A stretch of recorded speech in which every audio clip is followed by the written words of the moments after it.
جیسے جو نعمت ہم مانگ رہے ہیں وہ ہمارا حق ہے، اللہ نے بس دینا ہی دینا ہے ہمیں۔ نعمت جو نہیں ہے ہمارے پاس اس پر حق ہے ہمارا، یہ سمجھ کر ہم کیا کرتے ہیں؟ اللہ سے مانگتے ہیں۔ اور جو پاس ہے اس کا شکر بھی ادا نہیں کرتے۔ پاس کیا کیا ہے؟ اتنا کچھ ہے انسان کے پاس، اتنا کچھ ہے انسان کے پاس، اتنا کچھ ہے۔ ایک دن آنکھوں پہ پٹی باندھ لیں صبح سویرے، اور پھر پورا دن آنکھوں پہ پٹی باندھ کے میں اور آپ گزاریں۔ دن کو نوکری پر بھی جائیں، یا گھر میں اگر رہنا تو گھر پہ رہیں، اٹھیں باہر جائیں، آنکھیں بند کر کے پٹی کھول کے وضو کر لیں، پھر پٹی باندھ لیں، واش روم بھی اسی طرح جائیں، پانی بھی اسی طرح پئیں، کھانا بھی اسی طرح کھائیں۔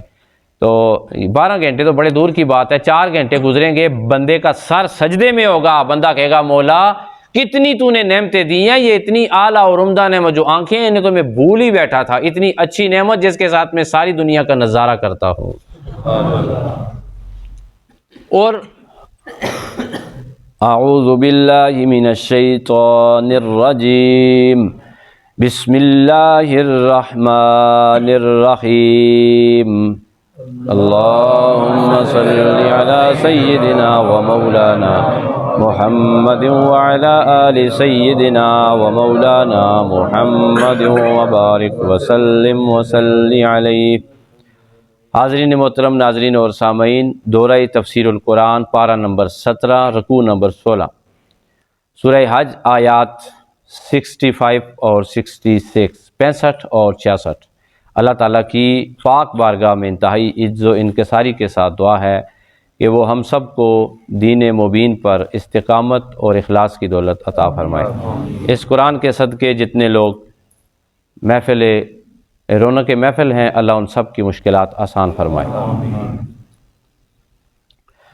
آج کی جو دونوں آیات ہیں ان میں رب ذوالجلال نے گزشتہ آیات کی طرح اپنی مزید نعمتوں کا ذکر فرمایا، اور اس کے بعد اللہ تعالیٰ نے بندوں کو شکر ادا کرنے کی ترغیب دلائی کہ دنیا میں ناشکرے لوگ بہت ہیں۔ خدا تعالیٰ ارشاد فرماتا ہے، الم تری، کیا آپ نے نہیں دیکھا، ان اللہ، کہ بے شک اللہ تعالیٰ، سخر، اس نے فرما بردار بنا دیا ہے، لکم، تمہارے لیے، ما فی الارض، جو کچھ بھی زمین میں ہے، یعنی جو کچھ بھی زمین میں ہے اللہ تعالیٰ نے اسے تمہارا مطیع و فرما بردار بنا دیا ہے۔ چھوٹا سا بچہ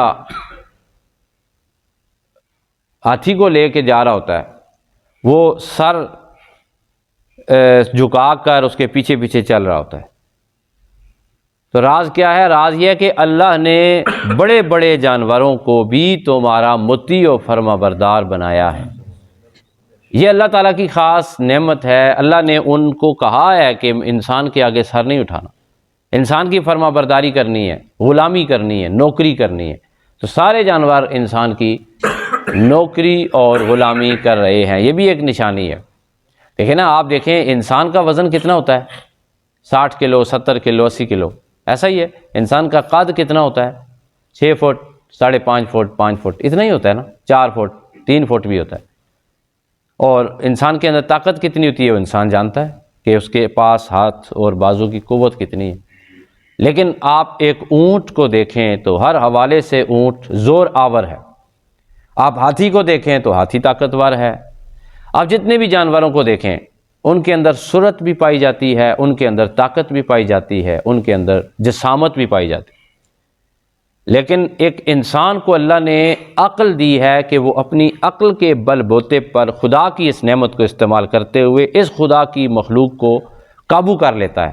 تو یہ جو قابو دیا ہے نا اللہ تعالیٰ نے، یہ اللہ کی خاص نعمت ہے، اس پر ہم سب کو شکر گزاری کا جذبہ رب عطا فرمائے۔ یہ روزانہ کے واقعات ہیں۔ ہم منڈی گئے، جانور خریدا، قربانی کی، اور مزہ تو نہ آیا کہ جب جانور لیٹ گیا، بیل لیٹ گیا اور ہم نے اس کو ذبح بھی کر دیا، تو ہم نے اللہ تعالیٰ کی طرف منہ کر کے شکر نہ ادا کی، شکر ہے یا اللہ، تو نے اتنا بڑا جانور ہمارے تابع کیا اور پھر اس سے اتنا نفع دیا کہ ہم اس کا گوشت بھی کھاتے بھی ہیں اور کھلاتے بھی ہیں۔ کتنی بڑی بات ہے۔ اللہ تعالیٰ ارشاد فرماتا ہے والفلک، اور کشتی، جہاز، تجری جو چلتی ہے یا چلتا ہے، والفلک ویسے ہی فلک کا لفظ عربی زبان میں کشتی کے لیے استعمال ہوتا ہے، لیکن اس کا معنی جہاز بھی ہے۔ والفلک، اور کشتی، تجری جو چلتی ہے، فی البحر، سمندر میں، بے امر ہی، اس اللہ کے حکم سے۔ کس کے حکم سے چلتی ہے؟ اللہ کے حکم سے چلتی ہے، ٹھیک ہے۔ تو جب کشتی اللہ تعالیٰ کے حکم سے چلتی ہے تو انسان کون ہوتا ہے وہ کہ میں انجن کو ادھر موڑ رہا ہوں اور میں نے یہ ٹیکنالوجی اختیار کر لی ہے اور ہم اتنے آگے بڑھ گئے ہیں۔ اللہ نہ چاہے تو یہ جہاز نہیں چل سکتے، اللہ نہ چاہے تو یہ کشتیاں نہیں چل سکتی۔ ایک دفعہ کسی محفل میں نے کہا کہ گاڑی بھی اللہ کے نام پر ہی چلتی ہے، کہ اللہ تعالیٰ چاہے تو ٹائروں کو نکال دے، ایکسیڈنٹ ہو جائے۔ تو میرے ایک چچا بیٹھے ہوئے تھے، وہ کہنے لگے کہ گاڑی تو پھر زمین پہ چلتی ہے، صحیح اللہ کے نام پر جس کی وجہ سے یقین بہت زیادہ آ جاتا ہے وہ جہاز ہے، نہ نیچے سڑک ہے نہ راستہ ہے، وہ جہاز جا رہا ہے تو اس کو بھی اللہ تعالیٰ ہی اڑا رہا ہے جی۔ تو سب کچھ اللہ تعالیٰ نے انسان کو دیا ہے، انسان شکر ادا نہیں کرتا۔ اللہ فرماتا ہے وَيُمْسِكُ السَّمَاءَ، وہی ہے جس نے روکے ہوئے ہے آسمان کو۔ آسمان بغیر ستونوں کے کھڑا ہے۔ اللہ فرما رہا ہے کہ وہ اللہ ہے، تمہارا رب ہے جو آسمان کو بھی روکے ہوئے، آسمان بالکل رکا ہوا ہے، ٹھیک ہے۔ أَن تَقَعَ، یہ کہ وہ گرے، عَلَى الْأَرْضِ، زمین پر، إِلَّا بِإِذْنِهِ، مگر اللہ کے حکم کے سوا۔ یعنی کہ ایک ترجمہ جو با محاورہ ترجمہ وہ یوں ہے کہ أَن تَقَعَ عَلَى الْأَرْضِ إِلَّا بِإِذْنِهِ، کہ وہ گر نہ پڑے زمین پر سوائے اللہ کے حکم کے۔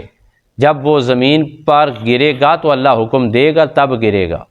قیامت کے دن زمین اور آسمان پھٹ جائیں گے، آسمان کو لپیٹ دیا جائے گا۔ ایک روایت میں یہ ہے کہ زمین و آسمان کو صحائف کی طرح، کاغذوں کی طرح لپیٹ لیا جائے گا۔ انسان حیران ہو جائے گا، جیسے دنیا میں خیمہ نہیں اٹھا کے لے جاتے جناب، پیک ہو جاتا ہے، فولڈ ہو جاتا ہے، انسان حیران ہو جائے گا اتنا بڑا جناب استادہ خیمہ کیسے اللہ نے لمحہ زدن میں، چشمے زدن میں جناب اٹھا کے غائب کر دیا ہے۔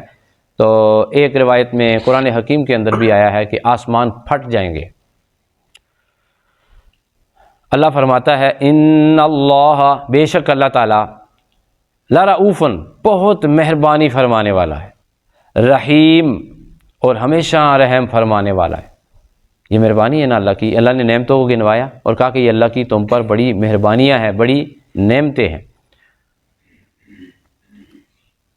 آیت نمبر 66، اللہ تعالیٰ ارشاد فرماتا ہے وَهُوَ الَّذِي، اور وہی ہے جس نے احیاکم، تمہیں زندگی بخشی، وہی ہے جس نے تمہیں زندگی بخشی، جس نے تمہیں زندہ کیا، ثم، پھر، یمیتکم، تمہیں مارے گا، تمہیں موت دے گا، ثم یحییکم، پھر تمہیں اللہ تعالیٰ زندگی عطا فرمائے گا۔ یعنی پہلے تم تھے ہی کچھ بھی نہیں، پھر اللہ نے تمہیں زندگی دی، کچھ نہ کچھ ہو گئے تم، پھر تم سمجھتے ہو ہم ہی سب کچھ ہیں۔ نہیں، تم ہی نہیں ہو، تم کچھ بھی نہیں ہو۔ غرور اور فخر میں کیا فرق ہے جی؟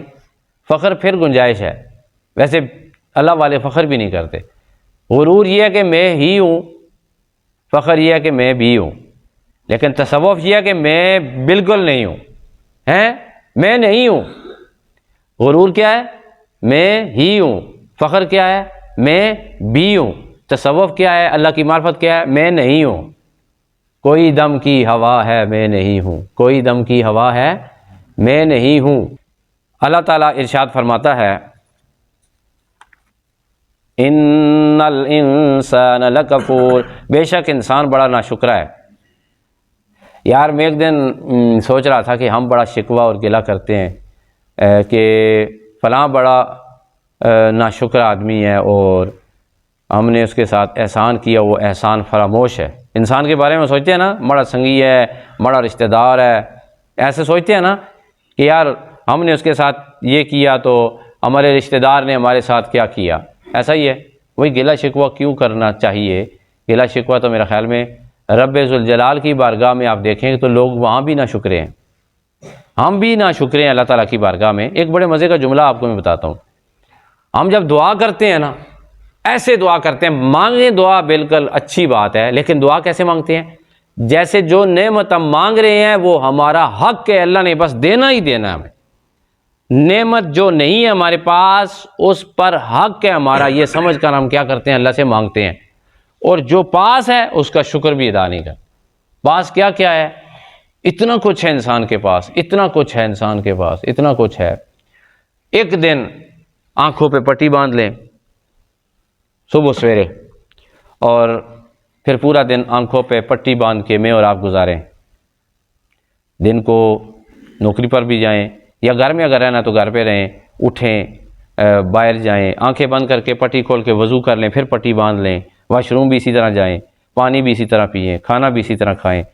تو 12 گھنٹے تو بڑے دور کی بات ہے، 4 گھنٹے گزریں گے، بندے کا سر سجدے میں ہوگا، بندہ کہے گا مولا کتنی تو نے نعمتیں دی ہیں، یہ اتنی اعلیٰ اور عمدہ نعمت جو آنکھیں ہیں انہیں تو میں بھول ہی بیٹھا تھا، اتنی اچھی نعمت جس کے ساتھ میں ساری دنیا کا نظارہ کرتا ہوں۔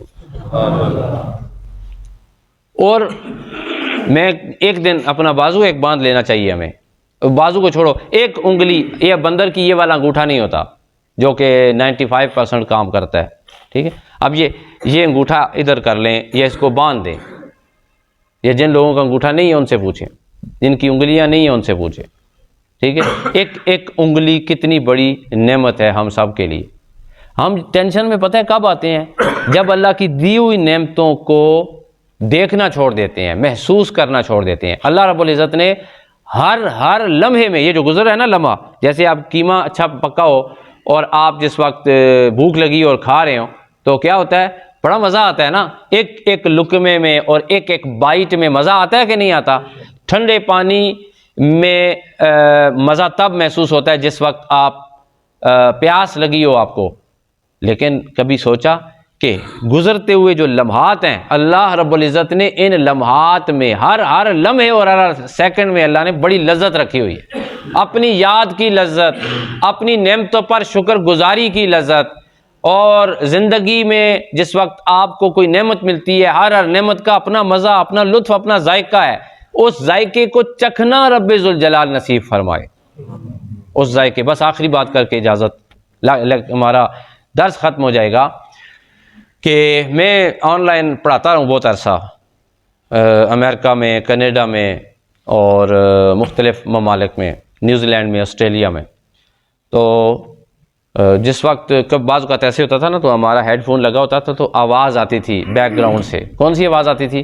اللہ اکبر، اللہ اکبر، بڑی مزے کی آواز آتی تھی۔ تو بعض اوقات بچے کی ماں ہمارے پاس بیٹھی ہوتی یا فادر بیٹھا ہوتا تو ہم پوچھتے جی کہ سسٹر بڑی زبردست قسم کی وائس ہے اور ویری بیوٹیفل مؤذن ہے، کوئی بڑا اچھی آواز سے کر رہا ہے، یہ ویسے مرد کے لیے ہینڈسم کا لفظ استعمال ہوتا ہے لیکن آواز کے لیے ہم استعمال کرتے ہیں، تو پوچھے بڑی خوبصورت آواز ہے کہ یہ قاری صاحب بڑے اچھی اذان دے رہے ہیں، تو ان کی آواز خانہ کعبہ کی اذان سے ملتی ہے یا ٹی وی پر ہم ایسی اذان سنتے تھے؟ تو وہ تھوڑا پاز لے کے بولی، یعنی کہ وقفہ لے کے نہ بولی، تو میں نے کہا سسٹر کیا بات ہے؟ تو اس کی آنکھوں میں آنسو تھے۔ وہ کہتی ہے کہ بات یہ ہے کہ آپ نے بات چھیڑ کے ہمارا درد چھیڑ دیا ہے، ہمارے دلوں کا تار درد والا آپ نے ہلا دی ہے۔ تو میں نے کہا کیا ہوا ہے؟ تو کہتی ہے کہ پاکستان سے آئے ہوئے 18 سال ہو گئے ہیں لیکن یہاں پر مسجد نہیں ہے، اذان کو ترس گئے ہیں ہم، اذان نہیں ہوتی ہے، اذان کو ماشاءاللہ بہت علاقوں میں ہے، اسلامک سینٹر ہیں سارا کوئی، لیکن بعض ایسے بھی علاقے ہیں جہاں پہ جو ہے وہ اذان نہیں ہے، آواز نہیں بلند ہوتی، یا ہوگی کہیں دور ہوگی بہت زیادہ۔ تو انہوں نے کہا کہ پاکستان میں ہر روز 5 وقت اذان کی آواز تو آتی تھی، بعض اوقات کہتے ہیں ایسی جگہ پہ بھی ہم ہوتے تھے کہ اذانوں کے نمازوں کے اوقات مختلف ہوتے، مسجدیں زیادہ ہوتی تو ایک اذان ختم ہوتی دوسری شروع ہوتی، وہ ختم ہوتی تیسری شروع ہو جاتی، وہ ختم ہوتی چوتھی شروع ہو جاتی۔ وہ کہتی آپ بڑے خوش نصیب ہو، آپ اذانوں والے ملک میں رہتے ہو، ہم ترس گئے ہیں کہ یا اللہ رزق ہمارا یہاں پہ لکھا ہوا ہے، اے الہ العالمین ہمیں بھی اذانیں عطا فرما دے، ہمیں بھی صداؤں کو سننے کی توفیق دے۔ ساری نعمتیں ہی پیارے لوگوں بڑی ہیں، لیکن ایک یہ بھی نعمت بڑی اچھی ہے اور بڑی پیاری ہے اور بڑی عمدہ ہے، اور میں کہتا ہوں بڑی نعمت ہے کہ رب ذوالجلال کی اذانوں کی صدائیں آپ کے کانوں میں پڑتی ہیں، پھر اللہ کی مسجدیں آباد ہیں، لیکن ہم مسجدوں میں نماز کم ہی پڑھتے ہیں۔ اللہ تعالیٰ ہمیں ان نعمتوں پر شکر بھی عطا فرمائے اور اللہ تعالیٰ ہمیں اپنی بارگاہ کی عبادت بھی نصیب فرمائے۔ خدا فرماتا ہے ان الانسان، بے شک انسان، شک نہیں ہے، لکفور، بڑا ناشکرہ ہے۔ ایک کفور ہوتا ہے لفظ نا، ایک لکفور، ضرور ناشکرہ ہے۔ تو ہم ویسے کم از کم اللہ تعالیٰ کی بارگاہ میں شکر ادا کریں تاکہ ہم اس کیٹیگری میں نہ آئیں کہ اللہ تعالیٰ کہے کہ یہ انسان بڑا ناشکر ہے، کچھ بھی نہ دے، اس کے بعد پھر بھی ہم کہیں جو کچھ دیا ہے نا اللہ شکر ادا نہیں کر سکتے۔ وآخر دعوانا ان الحمد للہ رب العالمین۔